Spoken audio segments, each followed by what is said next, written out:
Hi there, I'm your host Amanda McKnight, and today we're going to be counting down our top 10 Dark Avengers. But who are the Dark Avengers? Introducing Captain Marvel. But that's not actually Captain Marvel. The Sentry! Okay, yeah, that's the Sentry. Miss Marvel. Nope, not Miss Marvel. Ares. Wolverine. Nope. Hawkeye. No. And the Amazing Spider-Man. Wait, is that Venom? Dark Avengers is a series of Marvel comics that explores a world where the Avengers and SHIELD have disassembled, and a new team headed off by now hero Norman Osborn is created, where our heroes' roles are filled by mostly villains. You know what they say, desperate times call for badass measures. The comic series was originally created for DC use by writer Brian Michael Bendis, but ended up as part of the Marvel Universe. Here are your top 10 Dark Avengers.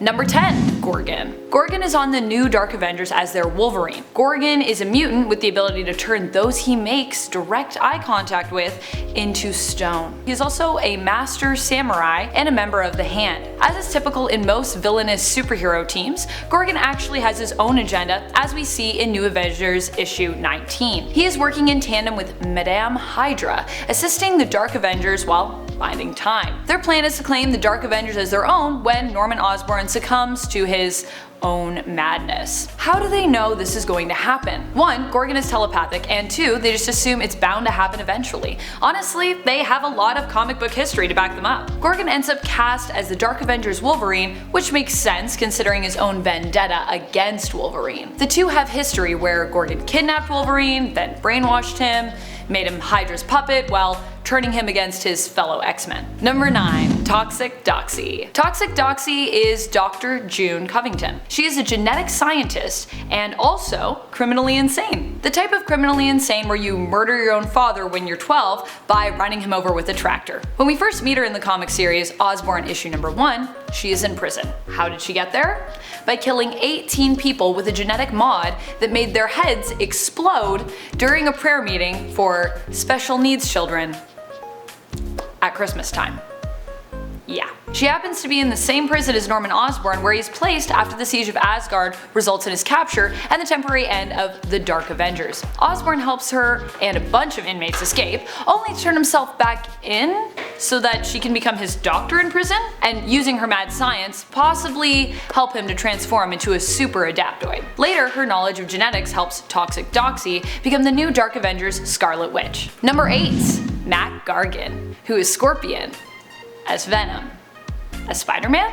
Norman Osborn recruits his old friend GARGAN, aka Scorpion, who is currently the host of Venom, to join the Dark Avengers as his Spider-Man. Of course, Venom is thrilled at the opportunity. The only issue when being recruited is that Venom is kinda huge and out of control and not super marketable for Osborn's new team. So Osborn gives him a canister which Venom eats that transforms him into a more under control Venom. Granted, he still turns pretty monstrous when fighting enemies, as is to be expected. This is GARGAN as Venom after all. Number 7. Moonstone. Standing in as Miss Marvel, Moonstone is one of the first Dark Avengers to be recruited by Norman Osborn. Moonstone is an old villain when it comes to the comics. Also known as Carlos Sofin, she's a psychologist and hypnotist whom we were introduced to in the comic world while she was working alongside the villainous Dr. Faustus. She later manages to get her hands on a Kree Moonstone, which she then absorbs. The stone gives her superhuman powers, and she adopts the name Moonstone. In the comics, Moonstone is basically a villain to anyone who gets in her way. She mostly looks out for her own selfish interests. Moonstone, as Miss Marvel, ends up having to face Carol Danvers, the non-Dark Avenger, after Danvers is resurrected in the 2009 Miss Marvel series issue number 42. These two have a bit of a history in the comics of duking it out, and it is no less interesting to see this time around. Though Moonstone is about to lose to Danvers before Sentry steps in to save her, both Miss Marvels are very well matched. Moonstone's abilities are comparable to Danvers. They both share superhuman strength, durability, agility, flight, and the ability to produce photonic blasts. Although usually perceived as a villain, Moonstone does seem to become invested occasionally when taking on more heroic role, which also makes her an interesting addition to the Dark Avengers. Number 6. RAGNAROK as Thor. Really, Ragnarok is Thor. Sort of. He's Thor's clone. Norman Osborn is able to recruit Ragnarok with some help from his friends at Hydra. After his escape from prison, when he is rebuilding the Dark Avengers in the new Avengers comic series. Ragnarok was created by Reed Richards and Tony Stark, and was supposed to have been destroyed. However, Hydra somehow managed to get hold of Ragnarok and give him, as a new gift, to the new Avengers and Osborn. When Osborn asks why Hydra has not made use of Ragnarok themselves, Madam Hydra answers that the clone is not in great shape and they did not have the funding to fix and awaken him. However, with Hammer's finances, Ragnarok can finally be put to good use. As we all know from the MCU Thor movie of the same name, Ragnarok, meaning destruction, should give you a pretty good idea of what you can expect when it comes to fighting Thor's clone. Number 5. SKAAR, son of Hulk. Dark Avengers, you know, Hulk. SKAAR is son of Kyra and the Hulk, growing up on SKAAR pretty much orphaned. His dad had left the planet at that point and his mom was dead. He is born on a war-torn SKAAR with a power passed on to him from his mom, referred to as the old power. By the time he comes to Earth, he is strong, intelligent, grown up, and seeking vengeance. He runs into his dad and at first thinks he's pretty stupid as Savage Hulk. But then he meets Bruce Banner, and they actually get along a little bit more. Eventually SKAAR ends up joining Osborn's new Avengers, but for his own reasons, it appears he is working as a double agent. When he finds out that the Dark Avengers are holding Captain America hostage, he shouts, "Avengers assemble!" Classic. And the old Avengers come in and take out the Dark Avengers. He later stays with the team when the Dark Avengers are passed back to the control of Luke Cage, and go back to being villains under the control of the government, like they were when they were the Thunderbolts. Basically, Marvel's version of Suicide Squad. Number 4. DAKEN. DAKEN is recruited by Osborn soon after he takes control of the Dark Avengers for the first time. DAKEN is lured by the promise of a job. Norman compliments DAKEN on beating up Wolverine, to which DAKEN responds, "That's between me and my father." Cut to a frame of Norman and the team looking shocked. Norman smiles and instead of offering a job, offers him something even better, the opportunity to piss off his father. That's right, DAKEN, also known as Dark Wolverine, is the son of Wolverine and his now dead wife, Itsu. So you guessed it, he stands in as our original Dark Avengers, Wolverine, before the resurrection of the team with GORGON. DAKEN has similar abilities to his dad, claws and enhanced healing, a similar level of broodiness, but is overall depicted as more charismatic. He makes a great Dark Wolverine and a great Dark Avenger. Feel free to check out the Dark Wolverine comics for even more DAKEN. Number 3. Bullseye. Best marksman in the Marvel Universe.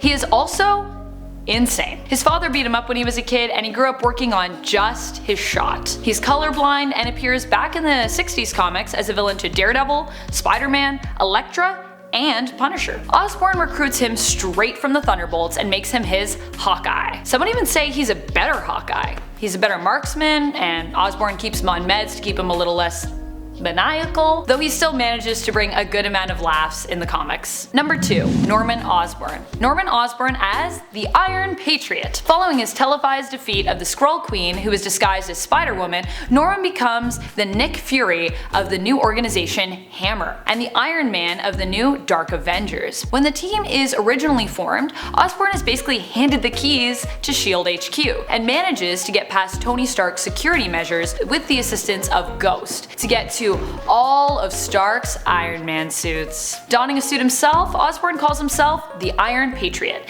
and is in charge of recruiting and assembling the Dark Avengers and managing Hammer, the new version of SHIELD, an acronym originally created by Osborn without any meaning whatsoever. He leaves it up to his employees to decide what the letters can stand for. Norman leads Hammer and the Dark Avengers on many adventures, from defeating Morgan Le Fay, to destroying Asgard, to creating his own team of X-Men with Emma Frost as their leader. Good choice, Norman. Number 1. The Sentry, Robert Reynolds. The strongest hero the world forgot. The Sentry's backstory is maybe the saddest and the best of all of our Dark Avengers. A hero that Earth has long forgot, he long ago had to be erased from everyone's minds in an effort to protect the world. In the 2000 Sentry comics, we discover that Sentry is a hero who actually influenced the heroes of today into becoming who they are. From Spider-Man to Hulk. Heck, Reed Richards was the best man at his wedding. He is referred to as the strongest hero on planet Earth multiple times, but if you don't believe me, just check out the epic battle between the Hulk and Sentry in World War Hulk. So how does he end up on the Dark Avengers? The Sentry is a complex character who struggles with his all-too epic power and a split personality disorder. Norman Osborn offers to help him with that as someone who has wrestled his own demons. I think you can imagine how well that goes. And that's your top 10 Dark Avengers. Let us know if you approve of this team in the comments below, and if you'd like to maybe see them in the MCU, or if you have another favorite Dark Avenger you would have liked to make the cut. I'm Amanda McKnight, this is Top 10 Nerd, and thanks for joining us. Don't forget to click the thumbs up and to subscribe, so you never have to miss another nerdy list.